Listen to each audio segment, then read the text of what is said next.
আমরা এখন প্রবেশ করছি ত্রিপুরার রাজবাড়ি। ত্রিপুরাতে অনেক রাজবাড়ি আছে, বিভিন্ন সময়ে বিভিন্ন রাজারা অনেক সময় তাদের বাড়ি পাল্টিয়েছে। গোবিন্দ মাণিক্যের বাড়ি আলাদা, বীর বিক্রমের বাড়ি আলাদা। এটা আরেকটা রাজবাড়িতে আমরা ঢুকছি। এখানে কোন রাজা ছিলেন? বীর বিক্রমে ছিলেন, কিন্তু ইনি আবার একটা প্যালেসও বানিয়েছিলেন খাল কাটিয়ে সমুদ্রের মতন তৈরি করে, তার মধ্যে তার নাম নীরমহল। নীরমহল, নীর মানে জল, মহল মানে বাড়ি। জলের মধ্যে বাড়ি বানিয়েছিলেন। সেখানেও তখনকার দিনে 10 লাখ লেখা আছে দেখলাম, আজকালকার দিনে কয়েক কোটি টাকা। আর এখানেও একটা প্যালেস দেখছি, এখানে একটা প্যালেস দেখছি। তাহলে এই প্যালেসটা আমরা দেখতে যাচ্ছি। তাহলে এই টাকা পয়সা আসতো কোত্থেকে? চাষিদের থেকে। তখন তো শিল্পও ছিল না। তার মানে চাষিদের কী পরিমাণে অত্যাচারিত হয়েছে।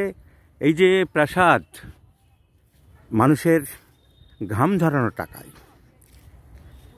অসহায় মানুষদের চাপকে টাকা বের করা হয়েছে। এগুলো মানুষ আসছে, দেখছে, ভালো লাগছে। কিন্তু একটু ইতিহাস পর্যালোচনা করলে দেখা যায় যে ইতিহাস বড় করুন। কারণ ঘড়া ঘড়া টাকা তো মাটির তলা থেকে বেরোয়নি। এখানে ফোয়ারা ছিল, আর চারিদিকে বিস্তীর্ণ এলাকা জুড়ে বাগান, ফোয়ারা, গাছ। কয়েকশো বিঘে জমি জুড়ে এই রাজবাড়ি। তার একটা সিঁড়ি, এটা হচ্ছে অন্দরমহলে যাওয়ার সিঁড়ি। রাজপরিবারের লোকরা এখন ওই কমপ্লেক্সে থাকে। এখনো কিছু আছে লোকজন ওখানে।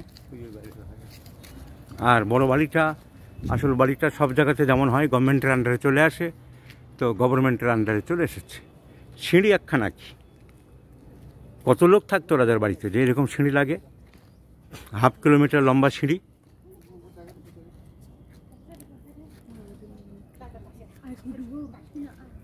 এখন ভিতরে কি আছে দেখবো।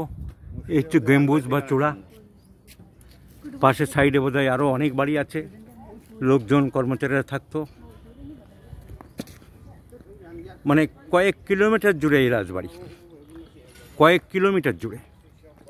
এদিক থেকে আরম্ভ হয়েছে, এদিক থেকে ঘর লাইন দিয়ে আরম্ভ হয়েছে। এই চলছে। এই হচ্ছে সেন্টার গম্বুজ। আরও এদিক ওদিক অনেক ছড়িয়ে আছে। যাবো উপরে, দেখবো কি আছে। এগুলো দেখে অনেকে ঘোরে, আনন্দ পায়। আমার কষ্ট হয়, আমি বুঝতে পারি এগুলো শ্রমজীবী মানুষের চোখের জলের ঘাম ঝরানো টাকায় তৈরি করা। কারণ ঘরা টাকা, এর জন্য যেসব পাথর আনা, বেলজিয়াম থেকে ইঞ্জিনিয়ার আনা, এত খরচ করা, এত আকাশ থেকে আসেনি। কোথা থেকে আসতো?